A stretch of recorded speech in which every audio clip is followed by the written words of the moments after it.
Hello, welcome to the 200th episode of Jim's Allotment. To be honest with you, if you'd have said to me a couple of years ago, you'll make over 200 episodes for Jim's Allotment Garden, I really wouldn't have believed you. And I've really enjoyed making the videos. And it's and it's now really, I want to say thank you to all of the subscribers and all the support that I've got over the past few years with making the videos and the feedback and everything. So I just want to say a big thank you to everybody, and welcome to another episode, the 200th episode of Jim's Allotment Garden.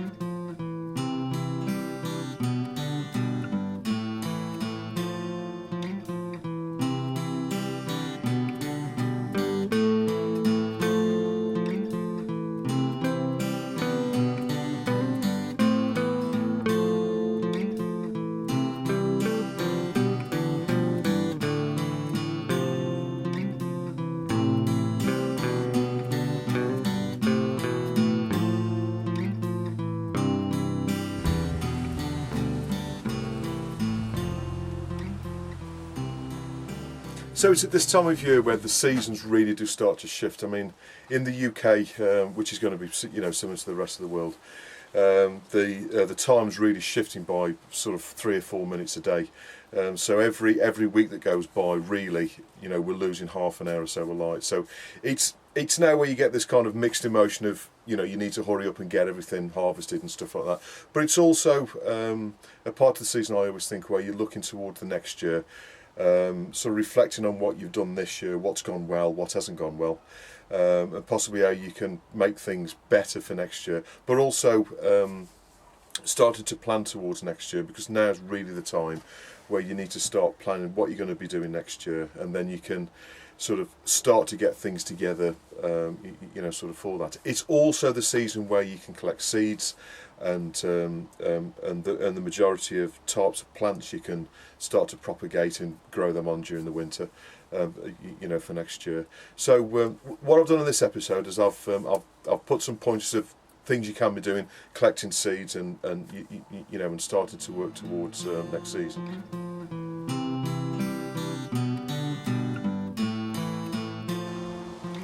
Okay, so this time of year we can start to take asparagus seeds. Now these little berries, as soon as they start to go red like this, you can see that it's like a sort of reddy brown colour. They do go bright red and then they'll sort of go a little bit darker. You can take these off the plant now, and so just take the berry off like that, and then put that in the greenhouse in a little tray and dry it out.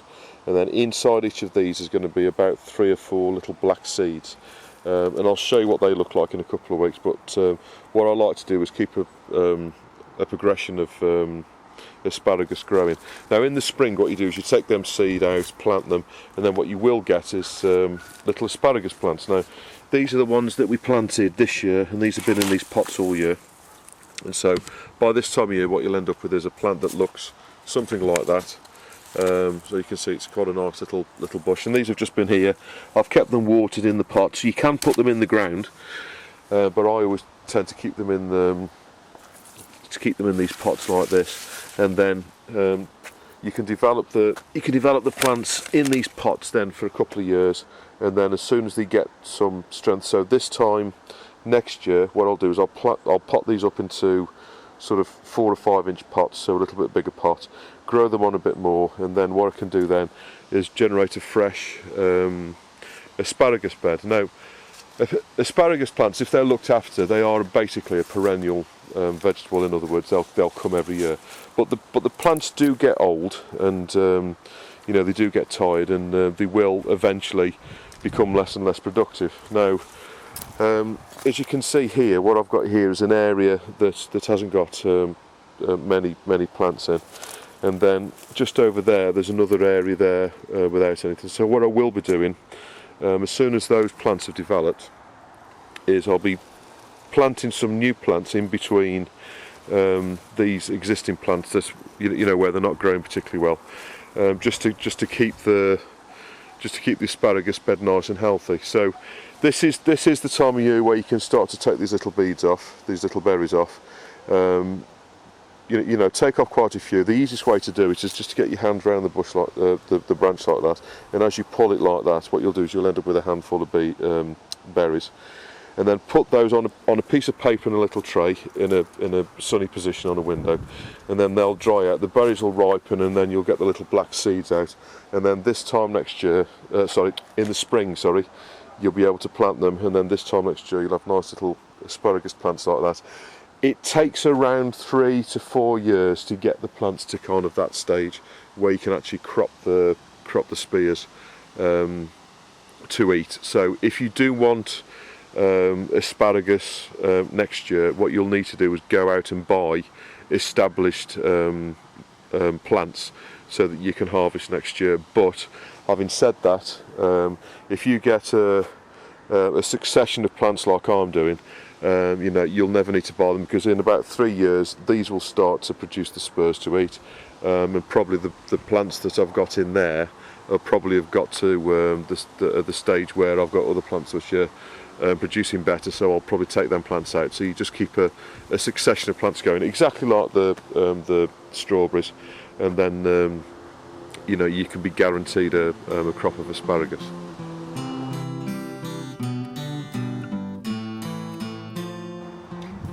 Okay, the climbing bean plants have most certainly started to die back, and as you can see, the seed pods are, you know, most certainly starting to dry off.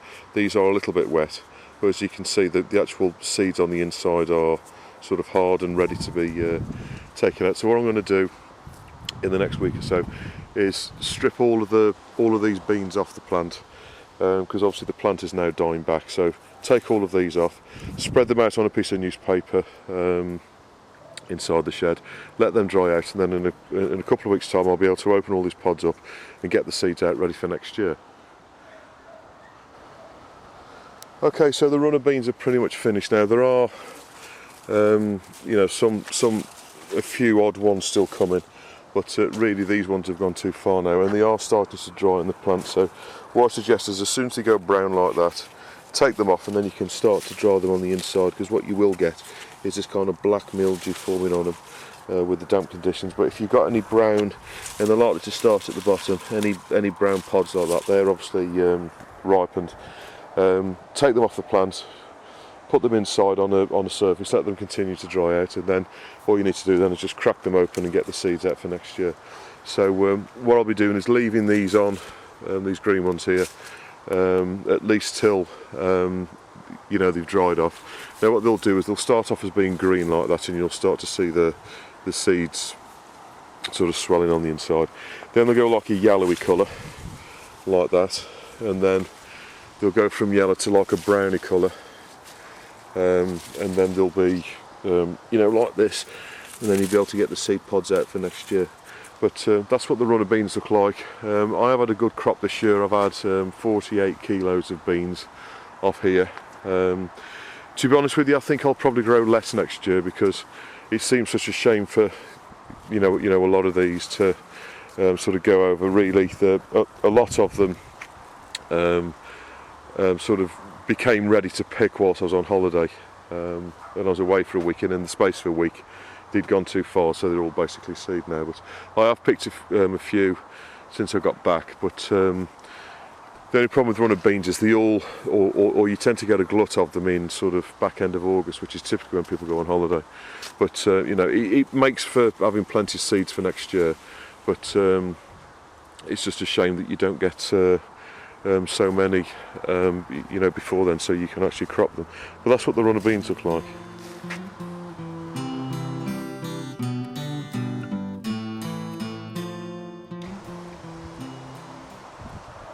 Okay, the sunflowers have done really well this year. They're nowhere near as big as they normally are. As you know, I normally get them like dinner plates, but these have ended up being about sort of 8 or 9 inches across. This one's quite possibly the tallest, that's about 8 foot tall. So they're nowhere near as big as they normally are, but I think we've had quite a dry summer, and so they haven't grown quite as vigorously as they normally do. But they put on a really good show, and even though they were a little bit late. But the bees have really enjoyed them. As you can see, there's actually a bee asleep on there. But the sunflowers have done really well, and you know, considering the conditions that we had. I didn't have a lot of time to water them this year, so you know, they weren't quite as well looked after as they normally are, but they've done really well, and I'll be getting plenty of seeds off these for the flowers next year, and for the chickens over the winter. Now what I will do in a few weeks' time, as soon as these flowers are finished, now this one's pretty much finished, so that one could be taken now really, but as soon as the flowers finish, what you need to do is get rid of all the little flower heads like that, and then you'll be able to see the seeds exposed underneath. Cut the flower head off, and then what I would suggest you do is just rub your thumb up and down roughly on the seeds. The seeds will come out into a tray. Put them in a tray in the house, nice warm dry conditions. They will dry off, and then they'll be good for either food for chickens, or if you've got any rodent pets, you know, guinea pigs or anything like that, they'll also eat them. And then you can also save them for planting next year to grow next year's sunflowers.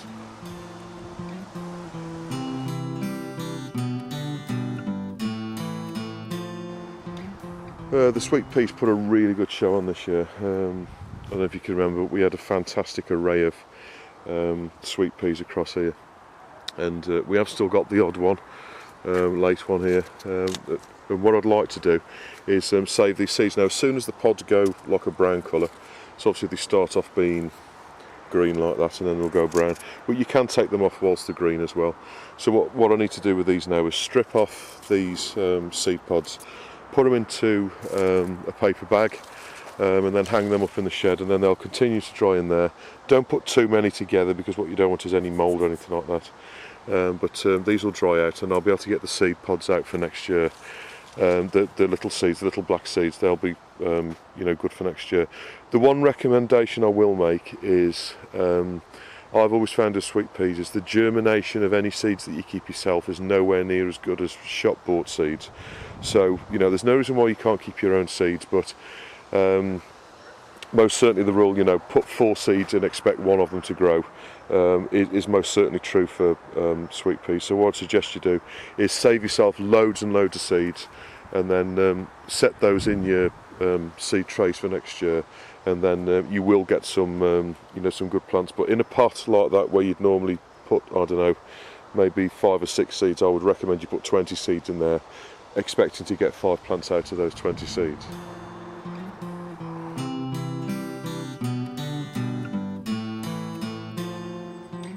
Okay, so this is what the gourd patch looks like now. What I've done is I've taken out all of the butternut gourds which have been sort of located around here.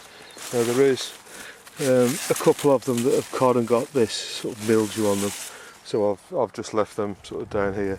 But basically what I've done is, obviously the parsnips are here, and the butternut squashes were growing through them. So what I've done is, now that the weather's drawing in, I've pulled out all of the runners and throw them over there, and then I'm standing on basically the rest of the plants here, and that'll all go on the compost in a couple of days' time when it started to break down. But I've taken all the gourds and I've put them in the greenhouse so that they can finally ripen, because at this stage, you know, kind of middle of September, they're not going to go or grow vastly different, or you know, much bigger than they already are.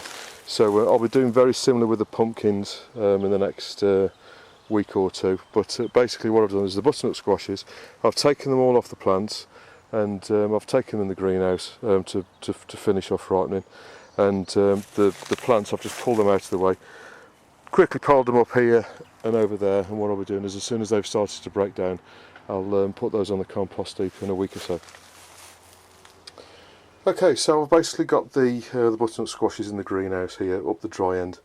I have got a cucumber plant sort of growing here, but the tomato plants have been taken out from this area, and so I'll just be putting a little bit of water on the cucumber there. But basically this is going to be the dry side. Now I've got, as you can see, 3 or 4 really big ones, just to give you an idea. There's my hand, so from there to there is probably about 14 inches, and across there's probably best part of 6 inches, to be honest with you.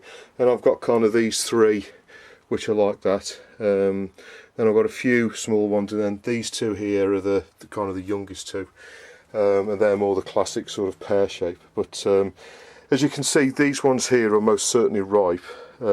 This one sort of turning ripe.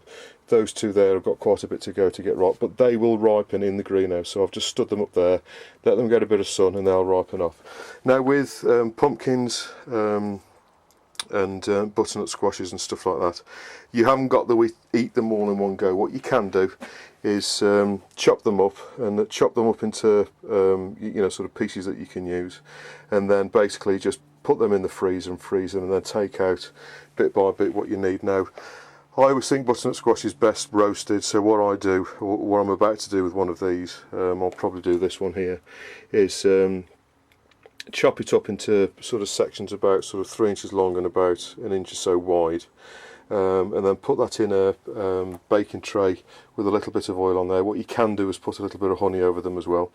Put that into the oven at about 180, between 160 and 180 degrees, and then roast them for about probably about 3/4 of an hour, and they come out really nice. But make sure when you eat them that the actual fruits are ripe. Now this one, as you can see this kind of moffly pattern in it. That tells me that one's not particularly ripe.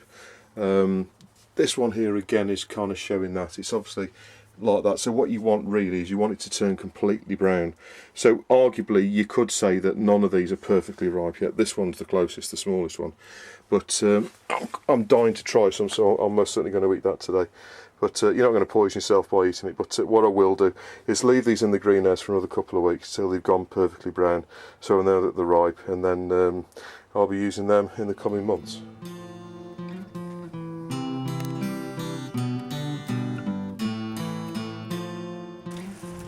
Okay, so it's at this time of year you really need to be doing any kind of maintenance or anything like that on your greenhouse, just to make sure it'll go through the winter. Now, as you can see, this pane is cracked.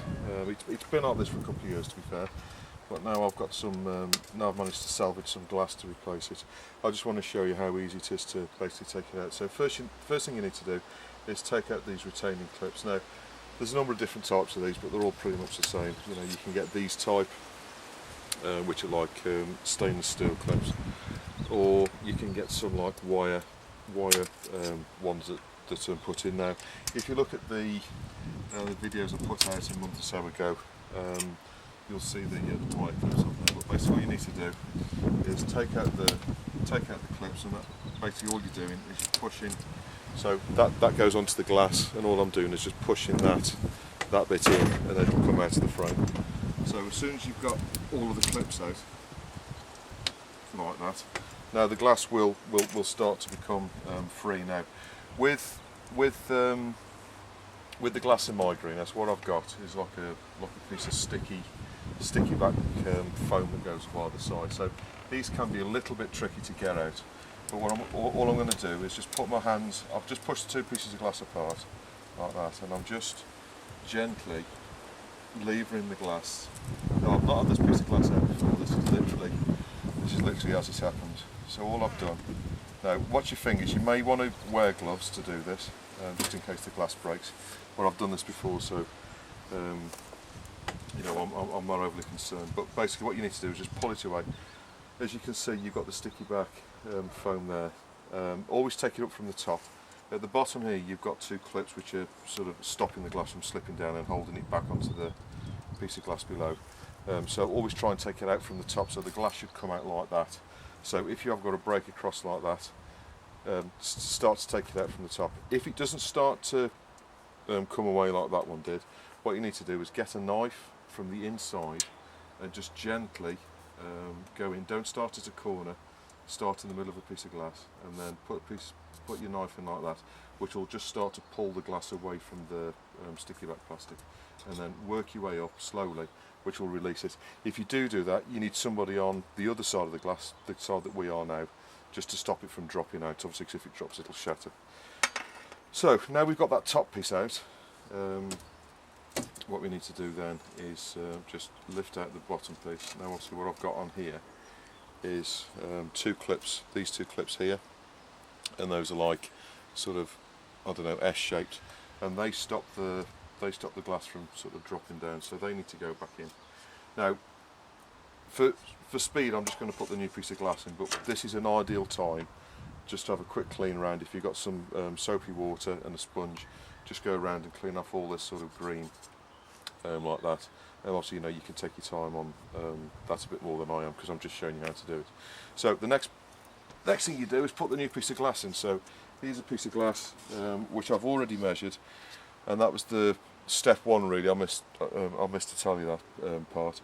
Make sure you got the glass to go in the hole before you take the old glass out. Obviously, you know, always plan what you're doing before you know, make sure you've got all the pieces in. Now all you need to do now is put the piece of glass in the bottom like that, and then slowly put it in like that. Now the problems that you can see whilst you're doing this part is the glass catches on the framework here and here, and if you catch the glass, what that can do is cause it to break. So that's not perfectly, that piece of glass isn't perfectly square, to be honest with you. It's not a problem, so I'm just going to wedge it across. Now the edge that I'm seeing on the glass here and here isn't absolutely perfectly straight. That could be the frame or the piece of glass. I'm inclined to think it's the glass, to be honest with you, because the piece of glass that came out was square to the frame. So I've got that now centred. So I've got no clips in there. That's just basically just held in with my hand. Now what you need to do is put the clips back in. So the first thing you do, I'll show you on this side so you can see. Put the clip in against the glass like that, and push in the top, so that clip is now in. And what I try to do is align it with the clip on the other piece of glass, like that. You can't really see, but there's a clip here on the other piece of glass. The reason I do that is if you put one clip there and one clip there, aluminium will bend a little bit, and that can cause the frame to twist. So I always put the two clips together, so there's one here and one here, one on this piece of glass here, and one on this piece of glass here. Then that'll stop, then there's equal stress on the frame and it'll stop it from bending. So that's the first way you can put them in. The other way you can put them in, which I don't like too much because it tends to snap and you could potentially break the glass, is that's the piece that goes against the glass there, that's the piece that goes into the frame there. So what you can do is put it into the frame first and then push that in and clip it around the glass that way. I don't tend to do that because, as I say, if they are a little bit tight, it can. I'll just show you. So if you push it in like that, you get that click, and that can basically shock the glass and break it. So that's why I always do it the other way around, which is slightly harder, but I find it's a little bit safer. So what I tend to do, I know you can't see particularly well here, where I put it against the glass first and then just spring it into the frame, and I find that's you don't get that snap as it goes in, which could potentially break the glass. So I'm just putting the last two clips in this side. Now there were a few more clips in this glass before because it was broken, so I put a couple of spare clips in just to be on the safe side. So that's all the clips back in. Really, you only need 3 on each piece. So, and that's basically it. So that piece of glass now is now replaced. These pieces of glass that I've taken out, this one here, the bigger one of the two, could potentially be cut down into one of the smaller sized panes which go onto the roof. So I will keep that piece of glass because that may come in later. But the smaller piece, this one, isn't really much good for anybody, so that may as well be discarded. Obviously, if you are going to discard it, either take it to the tip, or if you put it in your general rubbish, put it inside a bag, you know, a tough bag, like a tough plastic bag, not like a carry bag, but like a sack or something like that, or a potato sack, and then just bob it in there, put it in the bin. So if anybody goes in there, for any reason, they're not going to get cut against the glass. So always be sensible when you dispose of glass. Ideally take it down the tip or put it into a bottle bank, you know, a glass bottle bank, or put it into your bin, but make sure it's in the bag when you do that. So that's all there is to replacing your panes on your greenhouse. Now obviously I'm in quite an exposed area here, and obviously I get a lot of wind against this wall, which is why I've replaced the glass. It's been like this for a couple of years, as I say, but you know, it's been okay. But now I've got a piece of glass, I'm much better off putting a new piece in here so it's nice and sound. Because if this glass did break altogether and leaving a hole in this wall, the wind will come in here and then potentially blow out all the panes of glass in the greenhouse. So always maintain your greenhouse, always make sure it's completely glazed and secure, because if any of the panes come out, you know, the wind can get in there and take out a lot more of the glass if you don't sort of replace it and keep it good.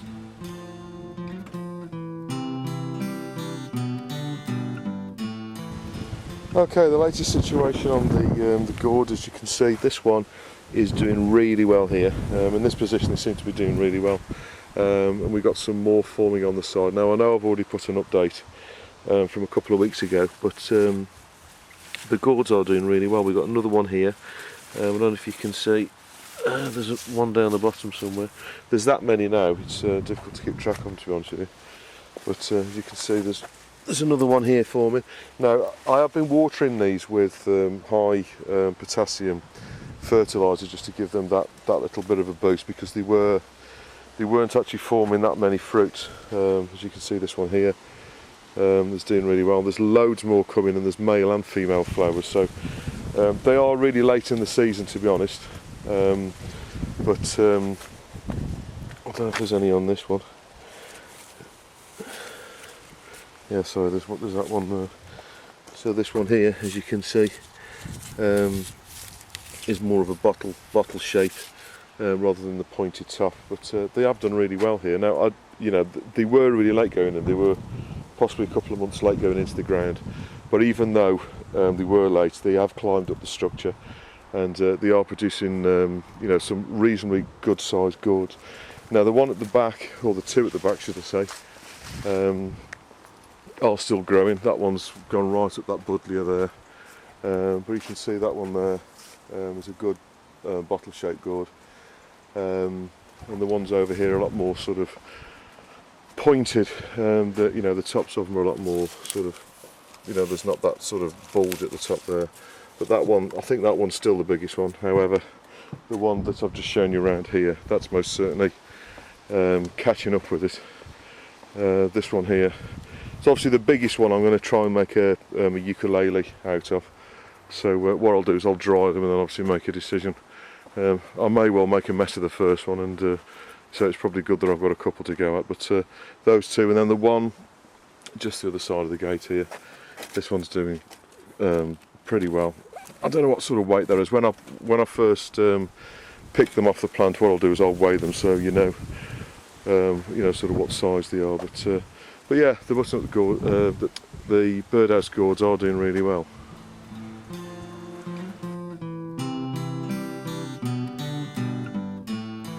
Okay, with the calendulas, I think you can quite safely say that these are finished now.